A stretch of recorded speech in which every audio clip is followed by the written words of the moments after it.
मित्रहो नमस्कार. 5 राज्यातील विधानसभा निवडणुकांचे निकाल काय येणार हे अगोदरच बऱ्यापैकी कळलेलं होतं. सर्वांचं लक्ष होतं ते पश्चिम बंगालवर. पण पश्चिम बंगाल ममतांच्या हातून जाणार हे वर्षापूर्वीपासूनच वाटत होतं. काही झालं तरी वंगभूमी आपल्या ताब्यात पाहिजे या भूमिकेने भाजपला पछाडलेलं होतं. गेली 10 वर्षे अथक प्रयत्न करून, डावपेच करून, वेगळ्या वेगळ्या स्ट्रॅटेजी आखून BJPने ममतांच्या हातातून सत्ता घेतलेली आहे. गेली 10-15 वर्षे ममता बॅनर्जी यांच्यावर अनेक पातळ्यांवरची लढाई लादली गेलेली होती BJPकडून. पहिली लढाई ममता बॅनर्जींना व्यसन लावेल अशा पद्धतीचा राज्यपाल BJPकडून सातत्याने पश्चिम बंगालमध्ये नेमला गेला. ममता बॅनर्जींनी काही केलं तर राज्यपाल त्याला विरोध करायचा. राज्यपाल आपल्या मर्यादा ओलांडून प्रशासनामध्ये लक्ष घालायचा. या दोघांच्या मधले वाद सातत्याने विकोपाला जात होते. स्वाभाविकपणे त्याचा विकासावर परिणाम होत होता आणि ममता बॅनर्जी यांची प्रतिमा मलिन करण्यावरही होत होता. ममता बॅनर्जींच्या हातातून पश्चिम बंगाल हिसकावून घेणं इतकं सोपं नाही हे सगळ्यांनाच वाटत होतं. पण भाजपने एक चाल खेळली जी पूर्वी आसाममध्ये खेळले होते. ममता बॅनर्जींचा जो डेडिकेटेड मतदार आहे त्यात मुस्लिम बहुसंख्या आहे आणि अन्य जातीचे लोक पण आहेतच. तिथे मतदार नोंदणी, मतदार छाननी, मतदार तपासणी वगैरे सारख्या योजना राबवून ऐन निवडणुकीच्या तोंडावर जवळपास 1 कोटी मतदारांना मतदानापासून दूर रोखण्यात आलं. त्यांना बेकायदेशीर ठरवण्यात आलं. मतदार याद्यांच्यामध्ये त्यांची नावच नव्हते. असंच 2 वर्षापूर्वी आसाममध्ये झालेलं होतं. खरं तर सुरुवात आसाममध्ये झाली आणि त्याचा एक चांगला परिणाम पश्चिम बंगालमध्ये घेण्याचा प्रयत्न केंद्र सरकारने केला असा आता आरोप सगळ्याकडूनच होतो आहे आणि त्यातही ममता बॅनर्जी हा आरोप मोठ्या आवाजात करतायत की जो मतदार आपल्याकडे येणारच नाही तो मतदानालाच जाणार नाही अशा पद्धतीची एक स्ट्रॅटेजी आखली गेली होती की काय यावर आता लोकांच्या मध्ये पण चर्चा व्हायला लागली. ऐन निवडणुकीच्या तोंडावर ह्या मोहिमा कशा राबवतात? 10-15 वर्षे तुमच्या हातात सत्ता होती तेव्हा तुम्ही काही केलं नाही आणि जेव्हा ममता बॅनर्जी जड जात आहेत असं कळलं त्या वेळेला हा एक ठेवणीतला पत्ता मोदी आणि शहाने काढलेला होता. बंगालच्या निवडणुकीनंतर ममता बॅनर्जींनी एक प्रतिक्रिया दिलेली आहे आणि त्याच्यावर पण चर्चा चालू आहे की मोदी आणि शहाने बंगालमध्ये दरोडा टाकून तो लुटला. हा जरा शब्द असंसदीय वाटतो. त्याच्याऐवजी असं म्हणता येईल मोदी आणि शहाने पश्चिम बंगालवर स्वारी करून तो लुटला. हे लुटण्यासाठी अजूनही काय मार्ग अवलंबले होते. गेली 10 वर्षे पश्चिम बंगाल सांस्कृतिक कारणावरून, धार्मिक कारणावरून, स्थलांतरित लोकांच्या कारणावरून, परदेशी नागरिकांच्या कारणावरून सातत्याने धुमसत ठेवला होता. 10-12 वर्षामध्ये की तिथल्या ममता बॅनर्जींना, तिथल्या जनतेला निवांत झोप लागेल असा दिवस अपवादानेच उजाडत होता आणि त्याचं सगळं खापर ममता बॅनर्जींच्यावर फोडलं जात होतं. प्रशासनातले बदल, विशेषतः संसदीय शासन पद्धतीत संविधानाने तयार झालेल्या समित्या, संस्था ह्या जणू काही सगळ्या ममता बॅनर्जींच्या विरोधच काम करत होत्या. त्याच्यात निवडणूक आयोग आलंच, त्याच्यात EVM मशीन आलंच, त्याच्यात राज्यपाल आलेच, त्याच्यात केंद्रीय संरक्षण दल आलंच, त्याच्यात केंद्र सरकार आलंच, त्याच्यात विकासाच्या निधीची वाटणी आलीच. काही करून ममता बॅनर्जींची कोंडी करायची आणि पश्चिम बंगाल आपल्या हातात घ्यायचा. खरं म्हणजे कोणत्याही पक्षाला एखादा प्रदेश जिंकणं हे लोकशाहीमध्ये स्वाभाविकच असतं. पण इथे लोकशाहीच्या मार्गाने हे होत नाही आहे. लोकशाहीचं नाव आहे आणि लोकांना चकवा वाटावा अशा पद्धतीनं हे जिंकणं आहे. मोदींनी तरी आपल्या आयुष्यातली सगळ्यात मोठी प्रतिष्ठेची लढाई म्हणजे बंगाल केलेली होती. एक पंतप्रधान, जागतिक पातळीवर युद्ध चालू असताना, महागाईचा भडका उडालेला असताना, मणिपूर संतप्त होत असताना 18 वेळा दौरे एका राज्यात, पश्चिम बंगालमध्ये. हे कुणाला पटणारच नाही. 18 दौरे पंतप्रधानांनी करावं असं काय होतं? असं एकच होतं की भाजपला विरोधी पक्षमुक्त भारत करायचा आहे. आणि विरोधी पक्षामध्ये एकदा ममता बॅनर्जींना नामोहरण केलं त्यांचं, तर आपल्या घोषणेकडे जायला अजून सोपं होणार आहे असं या दोघांना वाटत होतं. सातत्याने हिंसाचार, सातत्याने भडके, बलात्काराच्या घटना आणि त्याचं खापर ममता बॅनर्जीवर. मध्यंतरी एका वैद्यकीय क्षेत्रातल्या तरुणीवर बलात्कार झाला आणि त्याचा इश्यू ममता बॅनर्जींच्या विरुद्ध करण्यात आला. एवढंच नाही तर त्या मुलीच्या आईला सुद्धा निवडणुकीत तिकीट देण्यात आलं आणि त्या प्रचंड बहुमताने निवडून आल्या. हा जो विजय आहे हा राजकीयदृष्ट्या चांगला वाटत असला तरी लोकशाहीच्या दृष्टीनं तो काही चांगला म्हणता येणार नाही. लोकशाहीचा सांगाडा वापरला गेला, पण बाकी सगळ्या आतल्या ज्या गोष्टी होत्या, आतलं सगळं मांस, हृदय, अवयव, अमुक तमुक हे स्वतःच्या इच्छेनुसार भरण्यात आलेलं होतं.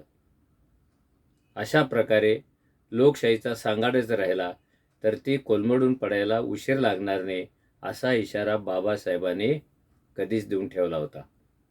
ते किती दृष्टी होते हे आता आपल्या लक्षात यायला लागलेलं आहे. आता राहिला प्रश्न तमिळनाडूचा. तमिळनाडूतल्या मुख्यमंत्र्यांना सुद्धा केंद्राने अशाच प्रकारचं शत्रू केलं होतं की स्टॅलिन काही बोलले, केंद्र राज्य संबंधावर असोत, भाषेवर असोत, संस्कृतीवर असो, सनातन धर्मावर असो, त्यांच्या विरुद्ध देशभर जगभर पद्धतशीरपणे टीका होईल असं एक यंत्र तयार केलेलं होतं. त्यांच्या योजनांना पुरेसा पैसा द्यायचा नाही. तमिळनाडू हे स्टॅलिन असल्यामुळं त्याची वाट लागते हे सातत्यानं सांगत राहायचं आणि दुसऱ्या बाजूला DMKचा जो विरोधी पक्ष आहे तो AIADMK याच्याशी हात मिळवणी करून त्यांचं खच्चीकरण करायचं असं एक व्यूहरचना होते.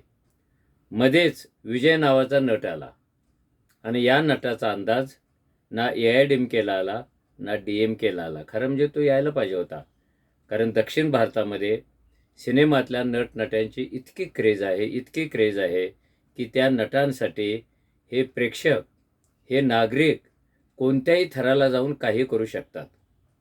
थोडं मागं वळून पाहिलं तर तमिळनाडूमध्ये MG रामचंद्रन आजारी पडले होते, त्यावेळेला किती लोकांनी आत्महत्या केल्या होत्या. ते मरण पावले तेव्हा किती लोकांनी आत्महत्या केल्या. आंध्रात NT रामारावांचं निधन झालं तेव्हा किती लोकांनी आत्महत्या केल्या. जयललितांच्या निधनानंतर सुद्धा केल्या. हा अभिनेता अभिनेत्री वेडा असा प्रदेश आहे. विजय या नटाच्या सभांना जो प्रचंड प्रतिसाद मिळत होता, काही वेळेला चेंगराचेंगरी झाली, लोक मरण पावले, पण त्यांची लोकप्रियता काही कमी झाली नाही. या नटाला अंडर एस्टिमेट करण्याची चूक बाकी सगळ्याच राजकीय पक्षांनी केली होती. ती चूक त्यांच्या अंगलट आली आणि तिथे सर्वात मोठा पक्ष म्हणून विजय निवडून आलेला आहे. आता राहिला आसामचा प्रश्न. मी मगाशी म्हणालो 2014च्या आसपासच जो आसाममध्ये परकीय नागरिकांच्या प्रश्नावरून, घुसखोरांच्या प्रश्नावरून जो एक पॅटर्न राबवण्यात आला, त्या पॅटर्नमध्ये BJPला विरोध करणारे मतदार आपोआपच निघून गेले होते. हे सगळं लोकशाहीत बसवून केलं होतं, हे संविधानात बसवून केलं होतं. कुणी पण त्याला विरोध करत नव्हता. पण असं कसं घडतं की BJPला विरोध करणारा मतदारच ह्या मतदानाच्या प्रक्रियेतून बाहेर कसा काय पडतो? त्यामुळे आसाममध्ये BJP जिंकणार ह्याच्यात पण काही अशी मोठी बातमी नव्हती. तर प्रश्न राहिला केरळचा. केरळमध्ये काँग्रेसच्या नेतृत्वाखालची आघाडी येणार ह्याचे संकेत गेल्या 6 महिन्यापासून मिळत होते आणि ते खरे ठरले. काँग्रेसच्या आघाडीने तिथे सगळ्यात जास्त जागा मिळवल्या आणि ती आघाडी पुन्हा 10 वर्षांनी सत्तेवर येणार आहे. यापूर्वी तिथे कम्युनिस्ट पक्षाची आघाडी होती, पण कम्युनिस्ट पक्षाच्या मुख्यमंत्र्याविरुद्धचं मत हे जनतेमध्ये सातत्याने बदलत जात होतं. त्यांच्या कामाविषयी, त्यांच्या भूमिकेविषयी, त्यांच्यातल्या हुकुमशाही वृत्तीविषयी सातत्याने टीका टिप्पणी होत होत्या. याच काळामध्ये तिथे मंदिर प्रवेशाचं प्रकरण पण घडलेलं आहे आणि त्याच्यावर अजून सुनावणी चालू आहे. त्यामुळे केरळमध्ये बदल होणार हे ठरलं होतं, पण हे बदल डाव्याकडून काँग्रेसकडे झाले. BJPला तिथे शिरकाव करता आलेला नाही. गेल्या 10 वर्षात केरळमध्ये अनेक प्रयोग भाजपने केले. धर्माधर्मात कलह निर्माण होईल, संस्कृती संघर्ष होईल.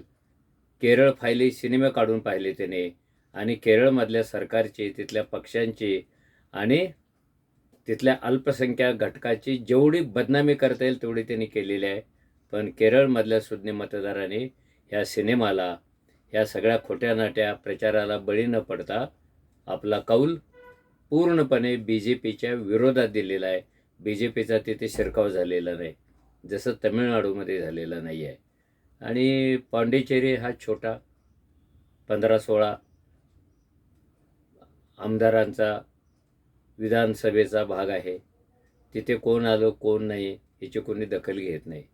एकूणच या 5 राज्यातल्या ज्या निवडणुका होत्या त्याच्या फलिताविषयी बोलायचं झालं तर भाजप नाना तऱ्हेचे डावपेच करून, लोकशाही मूल्याचा संकोच करून, त्याला वाटेल तसं संविधानिक संस्था, कायदे ह्याचा वापर करून, त्याची मोडतोड करून हा देशभर पसरण्याचा प्रयत्न करतो आहे.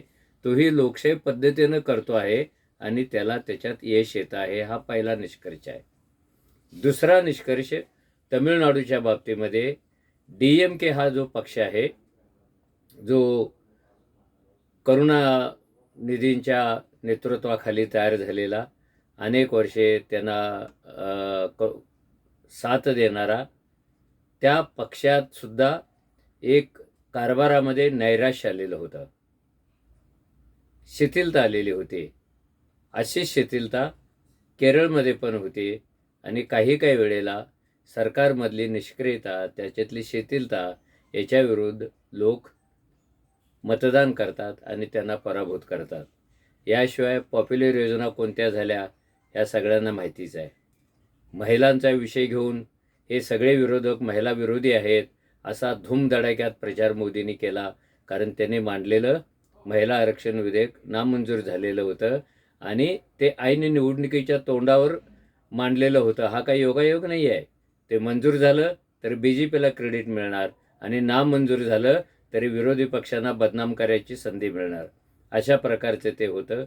त्यामुळं आता प्रश्न असा आहे की कोणताही समाज कुणाच्याही हातात एककल्ली सत्ता देत असेल, अविवेकीपणाने सत्ता देत असेल, कोणत्या तरी हिंदू राष्ट्राच्या कल्पनेला भुलून सत्ता देत असेल, तरी मला वाटतं तिथल्या लोकशाहीला काही चांगले दिवस असत नाहीत.